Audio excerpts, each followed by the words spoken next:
안녕하십니까. 감사 스마일입니다. 10월 21일 토요일 아침 방송 즐겁게 시작하겠습니다.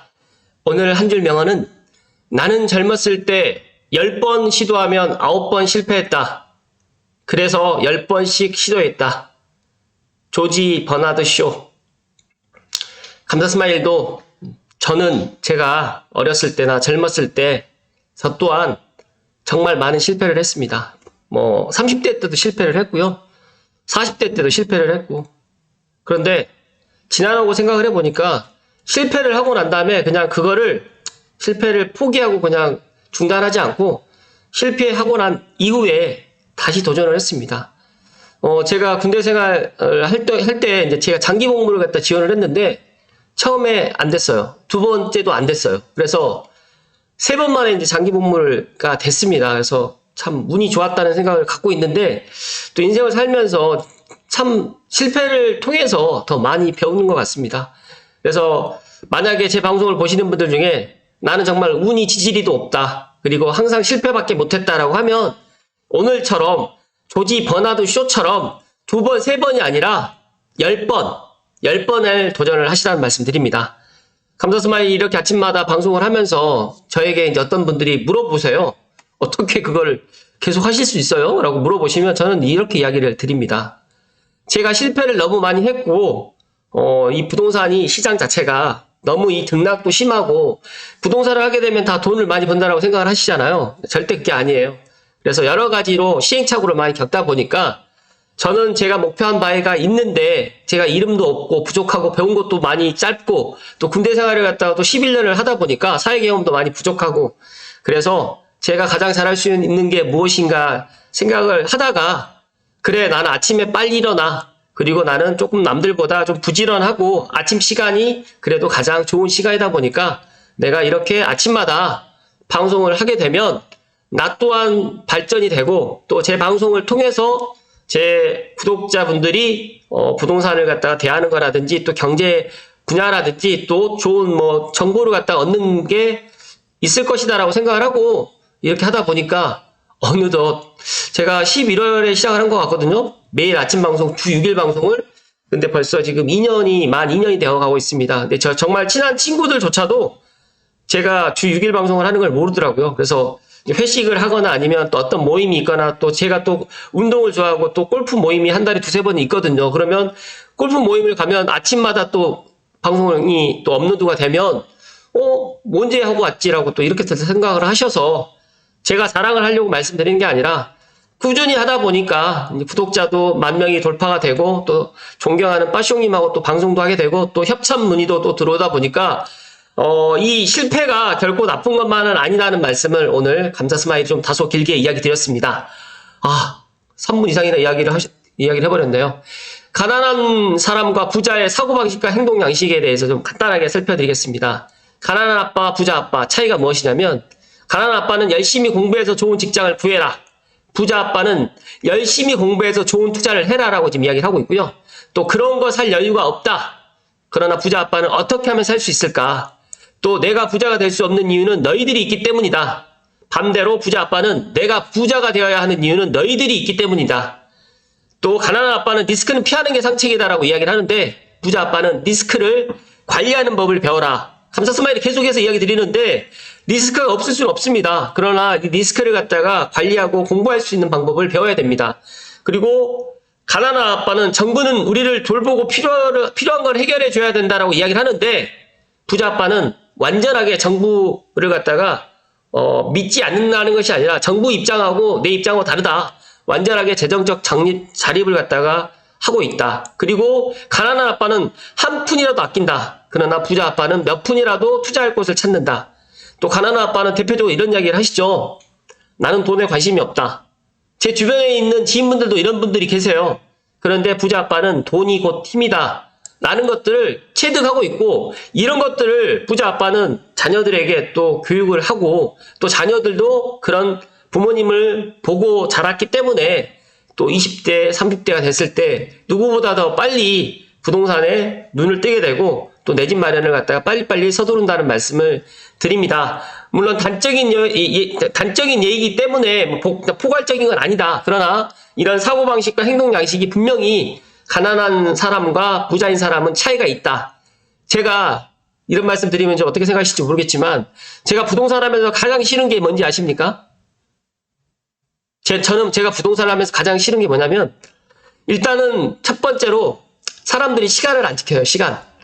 그러니까 집을 갖다가 보여준다. 아니면 어떤 걸 한다. 약속을 잡잖아요. 그러면 시간을 10명과 약속을 하잖아요. 그러면 많이 지켜야 2명, 3명이에요. 이게 너무너무 싫었고, 두 번째는 집을 갖다가 정말 많이 보여줍니다. 뭐, 한 100번 보여주는 건 거짓말이겠지만, 10번, 20번 똑같은 집을 갖다 반복해서 보여주는데, 이 물건이 집을 갖다 보여준다고 해가지고 부동산 업자가, 예를 들어가지고 부동산 하시는 분들이 공인중개사가 집을 보여준다고 해서 돈을 갖다가 수익이 나는 게 아니거든요. 계약을 하기 위해서 공인중개사가 정말 어떻게든 손님 비율을 맞춰가지고 하는 게 저는 너무너무 그게 부동산을 하면서 이 두 가지가 너무너무 싫더라고요. 그래서 제가 이렇게 아침마다 이렇게 방송을 갖다 꾸준하게 하는 또 원동력이 또 되었다는 말씀드립니다. 저는 제가 그 시간을 정해놓고 제가 이제 이렇게 하면 되는 거고 또 저 또한 이제 손님들이 와서 이제 상담을 해주고 또 예를 들어서 집을 보여주는데 그런 또 시간을 갖다가 또 지키지 않는 부분들을 보게 되면 정말 그렇구나라는 생각이 들어서 또 제 혼자만의 또 오늘 넋두리를 이야기 드렸는데 너무 아침 제가 너무 또 엉뚱한 이야기를 많이 해서 죄송하다는 말씀을 좀 드리고요. 오늘 본론으로 들어가겠습니다. 오늘 방송 드릴 주제는 2024년 부동산 시장 전망. 다들 뭐 아시겠지만 하나은행에서 하나금융경영연구소에서 지난 10월 12일 날 2024년 부동산 시장 전망에 대해서 일단 레포트를 갖다가 발행을 했습니다. 그래서 뭐 빠숑님 포함해가지고 많은 분들이 관련해가지고 이야기를 했는데 저는 감사스마일이 생각하는 그 내용대로 물론 뭐 여기에 있는 내용을 갖다 포함해서 이야기를 드리겠지만 한번 이런 게 있구나 아니면 또 내년 부동산 시장이 이렇게 전개가 되지 않을까 또 생각을 갖다 해보는 시간으로 한번 가졌으면 어떨까라는 생각에 오늘 준비를 했습니다. 또 주말이기도 하고요. 또 오늘 또 다소 또 길게 또 방송이 되더라도 양해를 좀 부탁드리겠습니다. 일단은 전망, 주요 내용과 공급, 수요, 정책에 관련해가지고 카테고리 4개 파트로 해가지고 일단 레포트를 작성을 했고요. 첫 번째로 오버뷰라는 수도권 중심의 제한적 반등. 2022년과 그리고 올 상반기, 그 다음에 올 하반기에 뭐 이제 가격이라든지 영향 요인에 대해서 이야기를 했는데요. 일단은 2022년에는 가격이 고점이라는 인식과 금리가 높았고, 그 다음에 2023년 상반기에는 규제 완화라든지 정책 모기지 공급이라든지 금리 인하로 해가지고 또 특례 보금자리론 때문에 또 전국 아파트 실거래가가 4% 정도가 상승이 했습니다. 그리고 올 하반기에는 실거래가가 2에서 3% 지금 올라가고 있는데 지금 이제 대출 고금리에다가 대출 또 DSR이라든지 또 대출을 갖다 정부에서 쪼이기 때문에 올 하반기 또 내년 4월 총선까지는 아마 가격이 이렇게 부합 내지는 이렇게 약간 상승으로 해서 가지 않을까 생각을 하는데 여기에 이제 영향 요인으로는 매물 증가, 금리 인하 기대감, 약화의 그런 또 원인이 있고 더 나가서 지금 또 이스라엘과 팔레스타인 전쟁, 러시아 우크라이나 전쟁으로 해가지고 원자재 가격 상승 여러 가지 이런 대외적인 또 이런 변수로 인해 가지고 아마 수도권 중심에 또 제한적으로 일단 올라갈 것이다라고 또 생각을 하고 있습니다. 그래서 보면 내년에 주택시장 전망을 갖다가 한 줄로 요약을 하게 되면 불안한 반등 속에 시장은 차별화가 심하게 될 것이다라는 이런 전망을 갖다가 내놓았습니다. 감사스마일도 이런 부분에 있어서 뭐 동의하고요. 조금 이제 저는 생각을 좀 더 해보면 고양시 같은 경우에는 그래도 지금보다는 내년이 조금 더 좋은 시장이 될 것이다 하는 말씀 좀 드리고요. 특히 서울시에 있는 서북부에 있는 서대문, 마포, 은평은 전세 가격이라든지 매매 가격이 지금보다는 더 많은 상승을 보일 것이라는 말씀을 추가적으로 이야기를 드립니다. 키워드 3개를 갖다가 주셨는데 부채 부담, 그다음에 매도 매수 줄다리기, 그다음에 수요 쏠림. 뭐 이 고금리 여건이 지속이 되고 DSR 한도 초과로 인해 가지고 집을 갖다가 내 집 마련하는 게 좀 쉽지는 않은 그런 시기가 될 것 같고요. 또 매도자는 가격을 상승했기 때문에 더 높은 매도 호가를 갖다 내세울 거고요. 매수자는 또 금리라든지 또 여러 가지에 또 이건 내가 지금 꼭 상투에 꼭지에 잡는 거 아니냐 이런 생각들 때문에 또 그러니까 매수를 갖다 타이밍을 갖다 좀 더 늦추려고 생각을 하다 보니까 최근에 정말 전세 가격이 정말 많이 상승을 갖다 보이고 있다라는 말씀 좀 드리고요. 또 세 번째로 수요 쏠림인데 이거는 2024년뿐만이 아니라 앞으로 2025년, 2026년 앞으로도 계속적으로 수도권으로의 매수세는 지금보다 더 쏠림이 심하게 될 것이고요. 우리나라 사람들만 수도권에 있는 아파트를 사는 게 아니라 외국인들도 많은 외국인들도 수도권에 내 집 마련을 갖다가 또 생각을 하고 또 내 집 마련 아니면 지방에 있는 분들도 내 자식들만이라도 수도권 서울에 직장을 갖다가 갖게 하기를 희망할 거고 또 수도권에 그렇게 집을 갖다가 이렇게 마련해 주려고 생각을 하고 계시는 분들이 많기 때문에 아마 이런 매수세 쏠림 심화는 더더욱 심해질 것이라는 말씀 드리고요. 또 아파트 선호는 뭐 다들 알고 계시겠지만 이제 빌라라든지 다세대, 다가구, 오피스텔은 사람들이 이제 잘 선호하지 않습니다. 그래서 아파트로 더더욱 많은 쏠림이 선호가 현상이 더 강화될 것이라는 말씀을 드리고요. 일단은 내년에 영향 요인으로 가장 중요한 거는 상방, 하방 요인이 혼재하면서 금리 향방이 정말 중요하다라고 지금 이야기를 하는데 감나선 말도 신은 아닙니다. 그러나 제가 작년 12월과 5월 초에 어떤 이야기를 드렸냐면 정부에서 주택가격 상승하는 것도 원치 않지만 내려가는 건 더더욱 원치 않거든요. 그렇기 때문에 그렇게 급격한 하락은 일어나지 않을 것이다.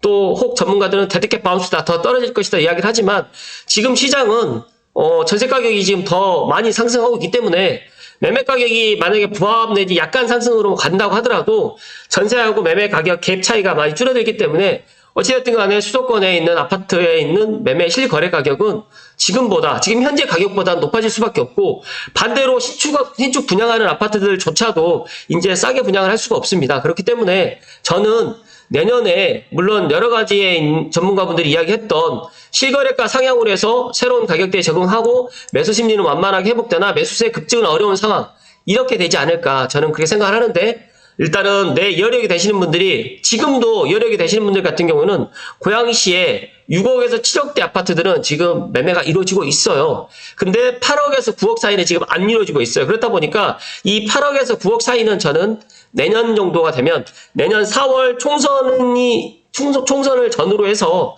아마 매수세가 좀 밀어나지 않을까 그렇게 생각을 하는데 그걸 한번 지켜봐야 될 것 같다는 말씀 드리고요. 또 매수세가 얇아진 가운데 가격 회복세가 빠른 수도권 중심으로 거래 쏠림 현상이 심화될 전망이다라고 보시면 좋을 것 같습니다. 그러나 지금 이게 이제 말 그대로 전망이에요. 그러니까 예상인 거지, 예상. 앞으로 이렇게 될 것이다. 그러나 작년, 재작년에 전문가분들 예상이라든지 이런 금융경제연구소에서 예상이 맞는 경우도 있었고 틀린 경우도 있었습니다. 그러나 저는 이번에 지금 하나은행에서 만들었던 이 보고서는 상당히 그래도 신뢰가 있고 제 나름대로 분석을 갖다 제가 몇 번을 읽어보고 제가 이렇게 대입을 해보니까 어느 정도 내년에 그런 부동산 시장을 갖다가 보는 바로미터로 봐도 나쁘지 않을 것 같다는 말씀을 조심스럽게 이야기를 드립니다. 일단은 가장 중요한 그러니까 부동산의 그냥 가격을 결정하는 가장 중요한 영향은 제가 생각했을 때 첫 번째는 공급이고요. 두 번째는 수요. 세 번째는 정책입니다. 이 공급 수요 정책, 특히 이제 공급이 부족할 경우, 그다음에 수요가 부족할 경우, 또 정책이 또 이제 완화 정책이냐, 그다음에 아니면 억제 정책이냐에 따라 가지고 달라지는 겁니다. 그러나 2023년도 전반기까지만 해도 작년까지만 해도 이제 이런 것들을 갖다가 이제 많은 이제 정부에서도 심각하게 이제 가격이 하락하는 걸 갖다가 막기 위해서, 그러니까 경착륙을 막기 위해서 이제 연착륙을 하려고 해가지고 트랙 내 보금자리론을 갖다가 야심차게 했는데 이 DSR을 갖다가 교묘하게 또 우회하시는 분들 때문에 실제로 이제 1주택자분들이 많은 그런 내 집 마련 갈아타기로 많이 하셨고 실제적으로 이제 보니까 15억 이상에 있는 강남에 있는 아파트들도 많이 거래가 됐어요. 그러다 보니까 이게 이제 지금 고금리가 계속적으로 고금리가 되지 않고 대외 경제 상황이라든지 국내 상황이라든지 또 공급에 이런 것들이 부족하다는 것들을 이제 국민들이 안다는 거죠. 전에는 정부에서 지금 집 사지 마세요라고 하면 정말 집을 안 샀어요. 집값이 떨어집니다라고 하면 집값이 떨어지나 보다 이렇게 생각을 했는데 지금은 20, 30대 분들이 더 빨리 캐치를 하고 20, 30대 분들은 게임을 갖다가 주로 했던 세대다 보니까 상당히 의사결정이 빠르고 또 집을 갖다가 한번 매수를 하잖아요. 40, 50대처럼 5년, 10년을 보유하는 게 아니라 2년, 1년, 3년 이렇게 짧게 보유하고 또 비과세 받고 또 팔고 또 갈아타기를 하고 이런 식으로 해서 사이클로 들어가기 때문에 상당히 많은 수요가 예전에 20, 30대가 전세나 월세에 살았다고 하면 지금의 20, 30대는 부모 찬스나든지 여러 가지의 또 본인들의 그런 소득으로 인해 가지고 이제 소득이 상당히 높은 분들이 상당히 많거든요. 그렇다 보니까 그분들이 내 집 마련을 갖다가 빨리 하기 때문에 공급은 적고 수요는 많기 때문에 가격이 올라갈 수밖에 없다라고 보시면 될 것 같습니다. 일단은 제가 이 부동산 시장 전망은 일단 하나은행 경제연구소에 들어가시게 되면 있으니까 또 이런 것들은 제가 필요한 부분만 제 생각을 갖다 이야기 드리고 시간 관계상 빨리빨리 넘어갈 수 있도록 하겠습니다.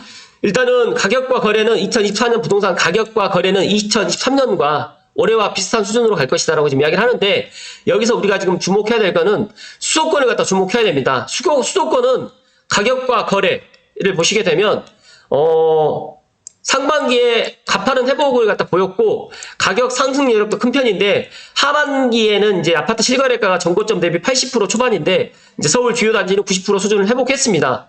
그렇다고 하면 내년에는 유사한 수준이라고 생각을 하지만 그래도 내년 4월 총선에서 만약에 여당이 압승을 하거나 만약에 또 반대로 야당이 또 압승을 하게 되면 이런 것들도 많이 달라지는데 알고 계신 분들은 알고 계시겠지만 지금 국회에서 계류 중인 그런 부동산 관련된 법안들이 상당히 많이 있어요. 대표적인 게 실거주 요건 완화도 지금 이게 말 그대로 이게 국회 문턱을 넘지 못해서 안타까운 사연 중에 한 사람이 있는데 본인이 사정이 너무 안 좋아가지고 내 집을 매도를 해야 되는데 이 실거주의 요건이 채워지질 않아서 이러지도 못하고 저러지도 못하는 또 상황에 또 직면하신 분의 또 사례를 제가 직접 상담을 하다 보니까 이런 정부의 정책 또 이런 것들도 상당히 또 부동산 시장에 영향을 상당히 많이 끼치는구나 라는 또 생각을 갖게 되었습니다. 일단 거래는 수요 쏠림으로 거래가 증가 지금 되고 있는데 강남 3구 등 외에는 수도권 지방 규제 수준 대동소이할 것이다. 그리고 상승한 가격대 시장을 소화를 갖다 해야 되는데 과연 가계 소득이 증가하지 않은데 이런 비싼 아파트라든지 비싼 부동산이 소화가 될 것이냐 시장이 이런 것들이 또 지켜봐야 될 부분이라는 말씀을 좀 드립니다. 그래서 지금 보시게 되면 2024년 내년은 2023년 대비해 가격은 소폭 상승할 것이다 라고 말씀드리고요. 2022년 고점 그래도 고점은 넘지 않을 것이다 라고 지금 보고 있는데 감사스마일은 2022년 고점을 넘어설 수도 있다라고 저는 예상을 합니다. 그리고 거래는 2023년과 유사한 수준인데 제가 생각했을 때 4월 총선을 기준으로 했을 때 아마 4월 총선 전에 거래가 많이 되는 것보다 총선 이후에 거래가 더 많이 되지 않을까 저는 그렇게 전망을 하고 또 추가적으로 내년에 이제 부동산 시장을 갖다가 좀 좌우할 부분 중에 하나가 임대 3법이 어떻게 또 나오느냐 더 나아가서 이제 임대차 시장이 지금부터 가격이 만약에 많이 오른다고 하면 정부가 이제 주택임대사업자의 활성화라든지 주택임대사업자가 지금 현재는 아파트가 없기 때문에 아파트에 이제 주택임대사업자를 갖다가 열어줄 수도 있지 않을까라는 그런 생각을 갖습니다. 그래서 저에게도 문의 오시는 분들이 임대사업자 물건이 있느냐고 물어보는데 정말 임대사업자 물건이 시장에 없습니다. 그래서 아파트는 없고 오피스텔이 좀 있는데 오피스텔은 정말 임대사업자 물건이 나오자마자 바로 거래가 된다는 말씀 좀 추가로 이야기를 드립니다. 일단은 공급 1, 단기로 보시게 되면 호가가 높아지면서 매물은 적체가 지속이 될 것이다. 지금 호가가 높아지고 매물이 왜 많이 나오냐면 일단은 내가 이 집을 갖다 팔아서 이제 비과세를 갖다 받는 분들도 계실 거고 또 2주택이신 분들이다 보니까 이걸 어찌됐든 간에 한 채를 팔아야 된다는 생각을 갖기 때문에 말 그대로 매물이 지금 많이 나와 있습니다. 그러나 내가 관심 갖고 있는 지역은 매물이 많이 나와 있어도 호가가 높기 때문에 실제로 수요, 그 다음에 실제로 거래까지는 지금 잘 이루어지지 않는다는 말씀 드리고요. 여기 보시면 이제 신규 공급은 다소 줄었는데 거래 부진으로 해서 매물 적체가 지속되고 단기 공급이 증가하고 있다. 호가 상향으로 자금 마련 부담이 증대되고 있고 대출 및 보증금 상환 부담도 커져서 매물 적체는 심화될 전망이다라고 보시면 될 것 같습니다. 두 번째로는 중장기로 보게 되면 신규 착공 감소로 2, 3년 후에 공급 감소가 우려된다. 제가 계속해서 이야기 드리지만 정부에서도 이걸 알아요. 이제 공급이 부족하다. 그 다음에 앞으로 착공도 많이 부족하다.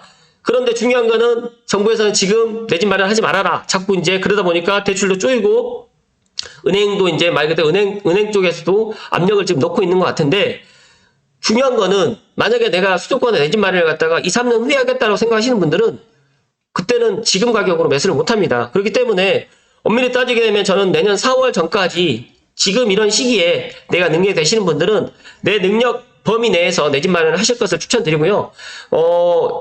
지금 여기 보신 것처럼 2025년 이후에 입주 물량이 감소하고 공급 부족이 나타날 우려가 심화된다. 그렇다고 하면 보세요. 그러니까 내년이 2024년이면 4년, 5년, 6년, 7년. 7년이면 또 정권이 또 바뀔 수가 있거든요. 그렇기 때문에 이런 여러 가지의 이런 시그널들을 보시고 아예 차라리 그러면 나는 2030년 이후에 내 집 마련을 하겠다라고 생각하시면 차라리 그런 30년 이후에 내 집 마련의 그런 시기를 갖다가 잡는 게 더 바람직해 보인다는 말씀 드리고요. PF 시장 개선으로 미착공 물량이 착공 전환 가능한지도 향후에 이제 이런 것들을 공급 부족 수준을 좌우할 전망이다. 라고 지금 전망을 했습니다. 단 최근 사업비의 상승분이 분양가격에 반영되면서 신규 공급주택의 가격대는 상승할 것으로 예상되고 있는데 많은 분들이 이제 고양시를 예를 들게 되면 고양시에 예전에 이제 덕은지구 9억대 분양했을 때 미쳤다고 그랬잖아요.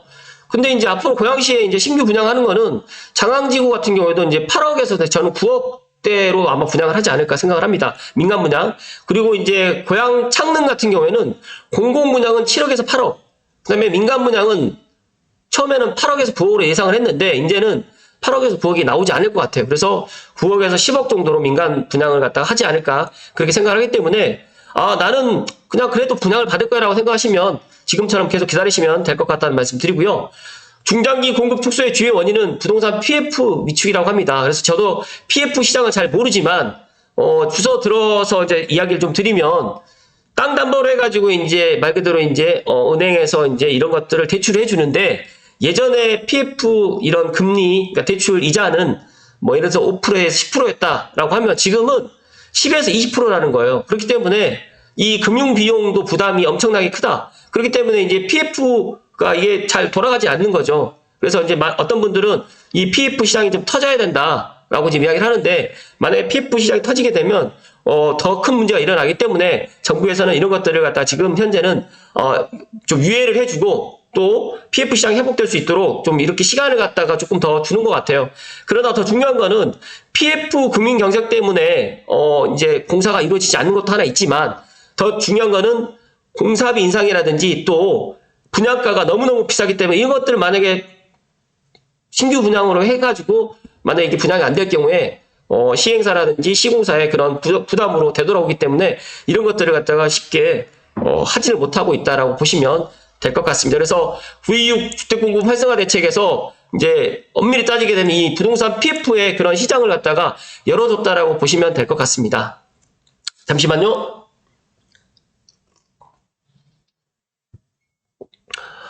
정말 제가 20분이 넘어가다 보니까 제 방송을 갖다 보시는 분들께 조금이라도 도움이 될 수 있도록 좀 천천히 이야기를 해야 되는데 아무튼 천천히 제가 다시 한번 천천히 이야기 드릴 수 있도록 하겠습니다.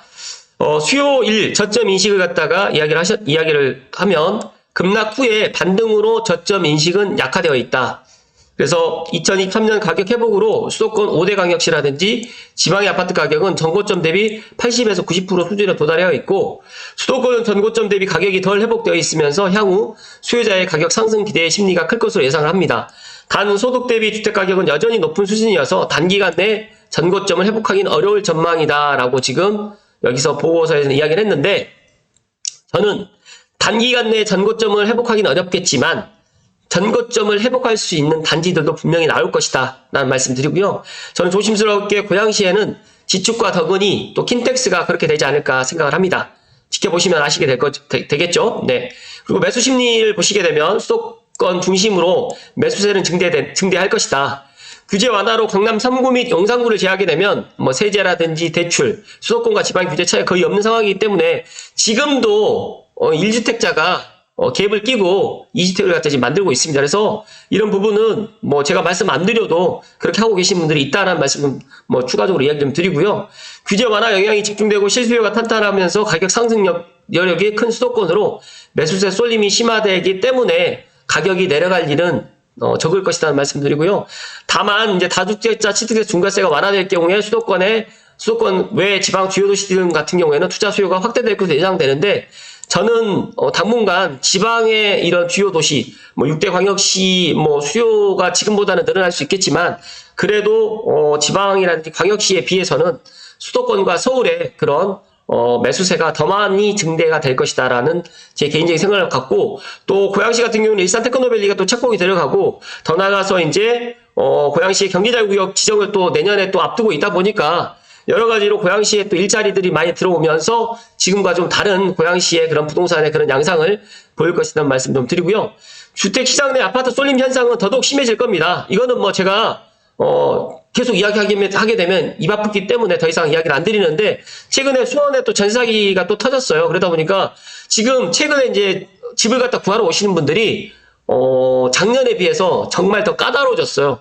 그래서 작년에 집을 갖다가 뭐 예를 들어서 결정하는 데서 그게 많은 것들을 보지 않았는데, 전세 사기 여파로 인해 가지고 정말 아예 뭐 대출이 조금이라도 있는 집은 아예 이제 들어가려고 하지 않더라고요. 그래서 이런 것들이 좀 많이 바뀌었다. 그리고 전세 사기 등에 따라서 전세 수요의 아파트 쏠림 현상도 전세 수요의 아파트 쏠림 현상이 심해지다 보니까 이제 아파트, 특히 이제 삼성에 있는 이편안이라든지 힐스테이트 삼성역이라든지 원흥역에 있는 푸르지오 같은 경우에도 아파트의 대체제, 그러니까 아파트처럼 거의 25평에서 27평 정도의 대체를 할 수 있는 방석의 화장실 2개 있는 이런 아파트에도 지금 현재 전세 수요도 많이 있고, 매매는 아직까지 지금 그렇게 많이 이루어지진 않지만 전세라든 월세 가격도 지금 상승해 가고 있다는 말씀을 드립니다.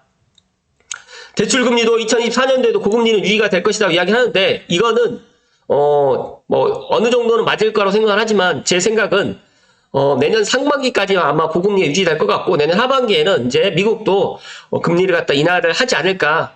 내년 상반기에 미국이 또 금리를 인하하게 되면 또 우리나라도 따라서 금리를 또 인하할 수 있을 수도 있겠다라는 생각이 들기 때문에, 이거는 내년 상황을 한번 지켜봐야 되겠다는 생각을 개인적으로 하고 있습니다. 그래서 고금리 상황이 장기화될 경우에 부채 부담을 해서 금융물이 또 증가한다고 하는데, 제가 생각했을 때 고금리가 된다고 해서 금융물이 늘어나지는 않는다. 다만 이제 여러 가지 다른 상황 때문에 뭐 이제 자영업자 뭐 대출 뭐 연체라든지 이런 것들 때문에 이제 이런 것들이 연쇄적으로 일어나면 모르겠지만, 주택담보대출의 금리 때문에 이렇게 금융물이 증가하지는 않을 것이라는 전 개인적인 생각을 갖습니다. 그리고 DSR 규제로 차입 여력이 소진될 거라고 이야기를 하는데, 이거는 맞습니다. 근데 맞는데, 이 DSR이라는 게 엄밀히 따지게 되면 돈이 있는 사람들은 이 DSR이 상관이 없어요. 근데 중산층과 서민층은 이 DSR이 역차별이 됩니다. 그래서 야, 정말 중산층과 서민층, 그러니까 6억 이하에 있는 아파트만 사라는 거죠. 근데 아시겠지만 6억 이하 아파트가 없어요. 6억 이하 아파트가 없는데 정부에서는 6억 이하 아파트만 사라라고 이야기를 하니까 참 언밸런스합니다. 그래서 6억 원 이상 주택 같은 경우는 자금 조달 어려움이 더욱 커진 상황이다 보니까 중산층에서는 더더욱 내 집 마련을 갖다 하는 게 쉽지 않아 보인다는 말씀 좀 드리고요. 상환 부담이 적은 장기 주택담보대출은 수요가 증가될 건데, 이거는 이제 뭐 PF 대출로 해서 이제 은행들이 좀 먹고 살았는데, 이제 만약에 PF 대출이 만약에 안 된다라고 하면 가계대출로 해서 은행에도 이제 그런 것들을 만들어 나가야 되기 때문에, 은행이 돈 빌려주고 그 이자로 지금 은행이 살아가고 있는데, 만약에 은행이 대출이 만약에 못 한다라고 하면 그런 부분들도 있기 때문에, 이런 장기 주택담보대출의 상품들을 앞으로 은행에서도 조금 더 다양하게 아마 만들지 않을까 또 생각을 합니다. 가장 중요한 이제 정책인데요. 보니까 지금 현재 윤석열 정부에서 정책은 실수요 지원 위주이나, 이게 가격을 올라가게 되면 이제 막을 거고요. 또 가격이 내려가면 다시 상승을 또 시킬 것이고, 그러나 중요한 거는 이제 가격이 이제 내려갈 일은 적고 가격이 올라갈 일이 더 많기 때문에, 아마 부동산 정책이 다시 한번 내년 초쯤에 다시 한번 나오지 않을까. 왜냐면 제가 앞서서 말씀드렸던 것처럼 매매 가격은 소폭 상승한다고 하지만 임대 가격이 지금보다 뭐 20% 30%가 많이 오른다고 가정하게 되면 가만히 있을까요? 그래서 저는 분명히 임대차 시장이 내년 상반기쯤에는 터질 것이라는 말씀 드리고요. 주택경기 활성화를 위해서 민간 부분 공급의 다주택자라든지 임대사업자 대상을 갖다가 아마 열어주지 않을까. 그래서 적극 추진될 가능성이 증대되어 있다. 그래서 아파트 현재 임대사업자라든지 이런 것들이 없는데, 이런 것들을 아마 퇴로를 열어줘야지만 다주택자들이 세금을 갖다가 만약에 양도하는데 뭐 양도 차익 2억인데 1억 내고 팔려고 하시는 분들 거의 없거든요. 그래서 이런 것들은 입장을 바꿔놓고 생각을 하시면 될 것이라는 말씀 드리기 때문에, 과연 어떤 정책들이 또 나올 것인가, 이 정책에 따라서 부동산 시장에 많은 것들이 달라지는데, 내년 4월 총선까지는 정부에서는 아무것도 하지 않을 것이다 는 말씀을 오늘 감사스마 이야기 드립니다. 그래서 현 정부의 주택 관련 규제 정책, 뭐 공급이라든지 분양, 거래, 대출 이렇게 쭉 되어 있는데 추가 도입 가능한 정책을 또 이야기를 드리면 다주택자 양도세 혜택 확대라든지 취득세 중과 완화, 그다음에 무주택자는 보유세라든지 양도세 혜택을 확대하고 민간 부분 임대주택을 확대를 또 하면서 임대사업자, 등록임대사업자 지원제도를 아마 재정비하고요. 내년 상반기에 주택임대차 보호법 개정안 임대차 3법을 재검토한다고 하니까 정말 임대 3법 때문에 임대인과 임차인을 갖다 적으로 만들어놔서 여러 가지로 지금 부동산에 역효과가 지금 일어나고 있습니다. 그래서 이런 부분도 아마 원만하게가 아니라 좋은 방법을 제시를 해서 임대차 3법도 재검토를 해야 된다는 말씀을 조심스럽게 이야기 드리고요. 또 시공사 등의 이제 미분양 매입펀드라든지 미분양 부담 완화책을 갖다 하는데 미분양이 지방에 상당히 많이 적체되어 있습니다. 그래서 이런 미분양 부분에서 어떻게 해결할 것인가.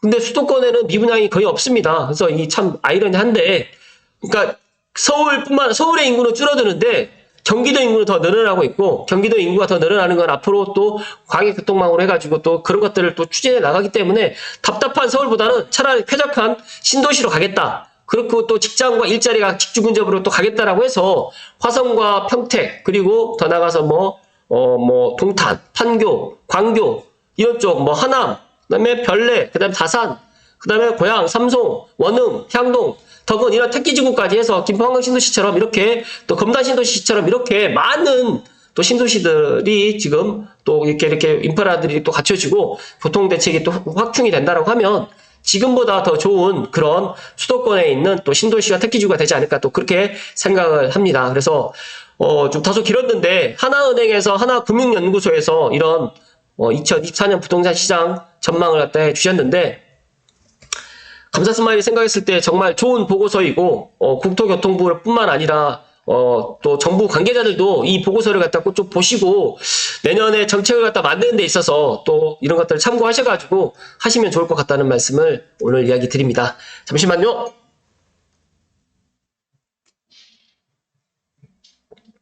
감사 스마일이 간만에 정말 30분 넘게 제 개인 감사 스마일 TV에 이야기 드렸는데요. 저는 내년 부동산 시장은 상반기까지만 해도 상반기까지는 총선 때문에 정부에서 아무것도 하지 않을 겁니다. 그렇다고 하면 내년 상반기까지는 정말 관망세라든지 정말 급급 매물들로만 이제 거래가 될 건데 고양시 예를 들면 지금 고양시에도 6억까지가 아니라 7억 이하의 매물들은 거래가 되고 있고 34평 7억 이하의 매물들은 매수하셔도 됩니다. 그래서 삼성 같은 경우에는 삼성지구에 있는 신원동 아파트가 그런 매물들이 좀 일부 있고요. 그리고 이제 원흥지구 도래올 마을에는 6단지하고 2단지, 3단지 쪽에 그런 매물들이 있습니다. 7억 이하에. 그리고 이제 행신이라든지 화정이라든지 또 구축들도 물론 있습니다. 그런데 이왕이면 준신축 그리고 신축을 하시고 나는 한 8억에서 한 9억 정도를 생각한다고 하신 분들은 지축과 삼성을 갖다 눈여겨보시는데 저는 삼성보다는 지축의 아파트를 더 추천을 드리고요. 더 나가서 이제 나는 한 5년을 내다본다라고 하시는 분들은 덕은지구를 또 추천드리고 또 향동 또 추천드립니다. 그래서 내 여건과 내 직장과 그다음에 내 자녀의 교육이라든지 여러 가지에 그리고 내가 당장 여기에 들어와서 살지 않는다라고 가정했을 때 나는 그냥 말 그대로 투자를 해놓겠다고 하시는 분들은 일단 내년 부동산 시장 4월 전까지 정말 급분 매물들로 해서 투자를 하셔도 나쁘지 않고 또 내 집 마련을 하셔도 나쁘지 않을 것이라는 말씀을 마지막으로 이야기를 드립니다. 정말 내년에는 불안한 반등 속에 시장 차별화가 심화된다는 이게 정말 핵심인 것 같아요. 왜 이게 핵심이냐면 서울은 계속 올라갈 것 같거든요. 그런데 서울에서도 모든 지역이 다 올라가진 않을 거예요. 그래서 차별화가 정말 심할 거고 더 나가서 강남 3구라든 용산은 정말 그들만의 또 리그가 또 펼쳐질 것이고 15 이하에 있는 서울 아파트들도 더 많은 상승을 할 것이고 지축 같은 경우에 지금 11억을 찍었는데 저는 11억 넘어서 더 신고가가 나오지 않을까 생각을 하고 킨텍스라든지 그 다음에 지축, 덕은 여기에 있는 신축 아파트, 준신축 아파트들은 눈여겨보셔도 된다는 말씀 드리고 특히 삼성벨트, 창릉천벨트의 아파트들은 지금보다 내년 되면 더 좋은 평가를 받을 것이라는 말씀을 다시 한번 끝으로 강조해서 이야기 드리면서 감사 스마일에게 전화 상담이 너무 많이 오는데 저는 전화 상담을 하지 않습니다. 그래서 대면 상담을 하고 만약에 혹시라도 내년 주택시장이라든지 또 내 집을 어떻게 매도를 해야 되는지 아니면 또 내가 지금 갈아타기를 갖다 어떻게 해야 되는지에 대해서 여러 가지 또 궁금하신 분들이 있으시면 감사스마일께 저에게 연락을 주시거나 아니면 내방하셔가지고 상담을 해주시면 좋겠다는 말씀을 마지막으로 드리면서 오늘 방송 마칠 수 있도록 하겠습니다. 누구나 수도권에 서울에 내 집 마련을 갖다 희망하시는 분들이 너무너무 많습니다. 그러나 어제 제가 어떤 분하고 상담을 하면서 그런 얘기를 했는데 만약에 집이 없이 그냥 60살에 돌아가시거나 그러면 뭐 상관이 없지만 우리가 100세 시대까지 집이 없이 산다는 거는 불가능합니다. 그리고 정부에서 그런 뭐 주거 안정으로 해가지고 임대 아파트를 그렇게 무상으로 제공하지 않습니다. 그렇게 제공할 수도 없습니다. 그래서 각자 도생을 하셔야 되고 1주택은 필수다는 말씀을 다시 한번 드리면서 10년 전에도 집값은 비쌌고 400년 전에도 집값은 비쌌습니다. 집값은 항상 비쌌기 때문에 집값이 지금 비싸서 내가 못 산다는 생각 갖지 마시고 내 여건과 내 능력이 되시면 하루라도 빨리 내 집 마련을 하시라는 말씀 끝으로 드리면서 오늘 방송 정말 마칠 수 있도록 하겠습니다. 장시간 시청해주신 감사스마일TV 애청자 모든 분들께 진심으로 감사드리고 행복한 주말 되십시오. 고맙습니다.